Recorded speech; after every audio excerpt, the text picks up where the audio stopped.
প্রশ্ন ফাঁসে জড়িত এক ব্যক্তির টাকা সম্পর্কে জিজ্ঞাসা করলে তিনি বলেন, আমি প্রশ্ন ফাঁসের মাধ্যমে অর্জিত সব টাকা আল্লাহ রাস্তায় খরচ করেছি। দুর্নীতির মাধ্যমে উপার্জিত অর্থ আল্লাহ রাস্তায় ব্যয় করলে কি আসলে মাপ পাওয়া যাবে? না ভাই, আমাদের দেশে কালো টাকা সাদা করা যায়।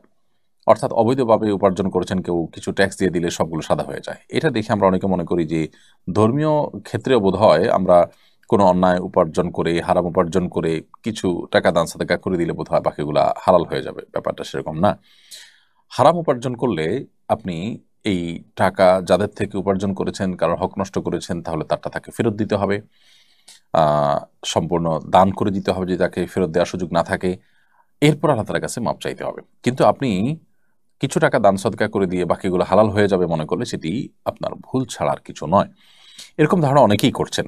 অতএব তাদের সেই ধারণা থেকে বেরিয়ে আসতে হবে এবং হারাম উপার্জন থেকে তাদেরকে দূরে থাকতে হবে। আল্লাহ তাআলা আমাদেরকে তৌফিক দান করুন। কোন কোন দুর্নীতিবাজকে নামাজ পড়তে কিংবা হজ করতে দেখা যায়। তাদের দুর্নীতি ধরা পড়ার পর তাদের এই ধরনের ব্যক্তিগত ইবাদতের ছবি ভাইরাল হলে মানুষ তাদের এসব বাহ্যিক ধর্মপ্রচার নিয়ে কটু কথা বলে। বিষয়টি আপনি কিভাবে দেখেন? দেখুন, আহ যারা দুর্নীতি করে এদের বেশিরভাগ মানুষই দেখবেন যে তারা নিজেদেরকে সেকুলার দাবি করেন, বিভিন্ন রাজনৈতিক দলের তারা কর্মী নিজেকে পরিচয় দেন। দেখা গেল যে রবীন্দ্র সঙ্গীত শিল্পী, তিনি সরকারি জমি দখল করে সঙ্গীত একাডেমি করেছেন, সমালোচনা হয়েছে।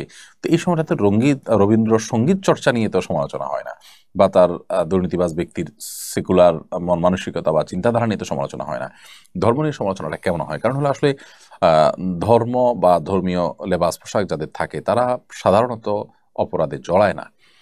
তো তাদের যে ক্লিন ইমেজ আছে, এই ক্লিন ইমেজ যখন আপনার কোনোভাবে কেউ নষ্ট করার চেষ্টা করে, কোনো দুর্নীতিবাজ যখন সেটাকে ধারণ করে, তখন এটা চোখে পড়ে, যার কারণে এটা সমালোচনাটা বেশি হয়।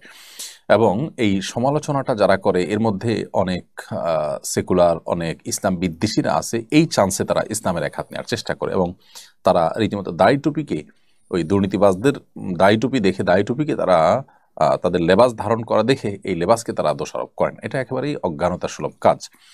কারণ 10 টাকার নোট জাল হয় না, 1000 টাকার নোটের জাল হয়। কারণ 1000 নোটের মূল্য এবং ভ্যালু অনেক বেশি, 10 টাকার নোটের তেমন কোনো মূল্য নেই। তো যার জাল হয় সে আসলে দোষী হয় না। 1000 টাকার নোটে কোনো দোষ থাকে না, বরং যে জাল করে দোষটা তারই হয়ে থাকে। বরং তার জাল করা দেখে 1000 টাকা নোটের মূল্য এবং মর্যাদা বোঝা যায়। ঠিক একইভাবে যে দুর্নীতিবাজ, সে যদি ধর্মীয় লেবাস ধারণ করে, তাহলে সে এই ধর্মীয় লেবাস ধারণ করে সে মূলত ধর্মীয় লেবাস, এটা যে অনেক মর্যাদার, এটা যে অনেক সম্মানের, এটা যে সততার প্রতীক, এটা সে বরং প্রমাণ করেছে। এবং এখানে দোষটা তার, লেবাসের এখানে কোনো দোষের বিষয় না, বরং এখান থেকে লেবাসের মর্যাদা আরো মাহাত্ম আরো বেশি ফুটে ওঠে। একজন দাড়ি টুপিওয়ালা মানুষ প্রশ্ন ফাঁস করার কারণে যতটুকু সমালোচনা হয়েছে, সম্প্রতি একজন হিন্দু প্রিয়নাথ নামে তিনি প্রশ্নপত্র ফাঁস করে বিপুল পরিমাণ অর্থ আত্মসাৎ করেছেন, অথচ এটা নিয়ে তেমন কোনো সমালোচনা হচ্ছে না। এর কারণ কি? দেখুন, এই বিষয়গুলো আমরা বিভিন্ন সময় দেখি যে আহ, আপনার দাড়ি টুপিওয়ালা মানুষ কোনো অন্যায় করলে সেটা নিয়ে অনেকে অনেক বেশি সমালোচনা করেন, অন্যগুলো নিয়ে এতটা সমালোচনা করেন না। এর অন্যতম প্রধান কারণ তো হলো, যেটা আমি একটু আগে একটা প্রশ্ন উত্তরে বলেছি, যে দাড়ি টুপি বা ধর্মীয় লেবাস ধারণ করা মানুষগুলো ভালো মানুষ হয়। এরা খারাপ মানুষ হলে তখন মানুষ এই অস্বাভাবিক বিষয়ের কারণে অতিরিক্ত আলোচনায় মেতে ওঠে। কিন্তু এটা ঠিক যে আমাদের সমাজে এক শ্রেণী মানুষ অন্য ধর্মাবলম্বীরা যখন কোনো অপরাধ করে তখন তার ধর্মীয় পরিচয়টাকে হাইড করে এবং সেটাকে একেবারে উল্লেখই করে না। বিশেষ করে মিডিয়াগুলোতে আমরা এই দ্বিচারিতা দেখি। আর এর বিপরীতে মুসলমানদের ক্ষেত্রে ইমাম করলে ইমাম, তারপরে হুজুর, আলেম, তাদের সেই পরিচয়টাকে খুব বড় করে তুলে ধরে। এটা তো একটা চক্রান্ত সন্দেহাতীতভাবে। এবং এ ধরনের শয়তানি কর্মকাণ্ড যারা করে থাকে, তাদের এই সমস্ত শয়তানি কর্মকাণ্ড করে মূলত ইসলাম থেকে মানুষকে তারা দূরে সরাতে পারবে না, ইসলাম প্রতি মানুষকে বিত্তশ্রদ্ধ করতে পারবে না। কিয়ামত পর্যন্ত ইসলাম সামনে অগ্রসর হতে থাকবে, তারা নিজেদেরকে ধ্বংস করছে বা ধ্বংসের দিকে তারা নিজেদেরকে টেনে নিয়ে যাচ্ছে।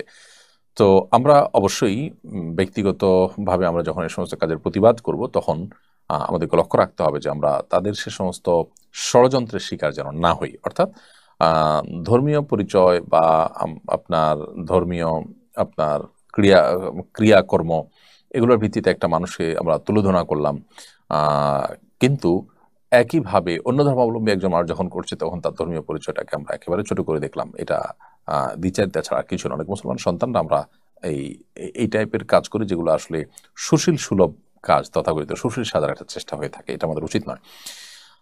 আমরা যখন একটা পলিসি অবলম্বন করব সেটা আমাদের সব ক্ষেত্রেই ঠিক থাকা উচিত।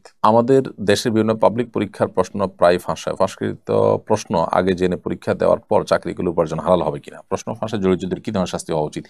আমরা এটির উত্তর গত সপ্তাহে সম্ভবত কোনো একটা কোনো একটা প্রশ্ন উত্তরে দিয়েছি। প্রশ্ন ফাঁস হয়েছে, সে প্রশ্ন জেনে পরীক্ষা দিয়েছেন, তাহলে সেক্ষেত্রে আপনার উপার্জন হারাম হবে না এর কারণে। যদি আপনি চাকরি বৈধ কোনো খাতে কাজ করে থাকেন কিন্তু আপনি আমানতের খেয়ানত করেছেন, সেজন্য আপনি গুনাহগার হবেন। এজন্য আপনাকে তওবা নাসুহা এবং খাঁটি তওবা করতে হবে যে জীবনে কখনো আপনি আর এই অন্যায় করবেন না।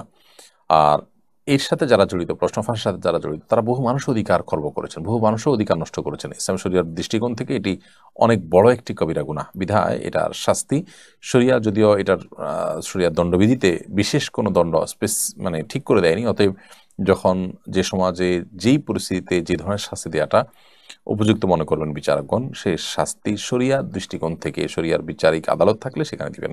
বাকি আমাদের দেশের প্রচলিত আপনার বিচার ব্যবস্থা, দেশের সংবিধান অনুযায়ী এটার কি শাস্তি আছে সে বিষয়ে বিশেষজ্ঞ যারা আছে তারা ভালো বলতে পারবেন।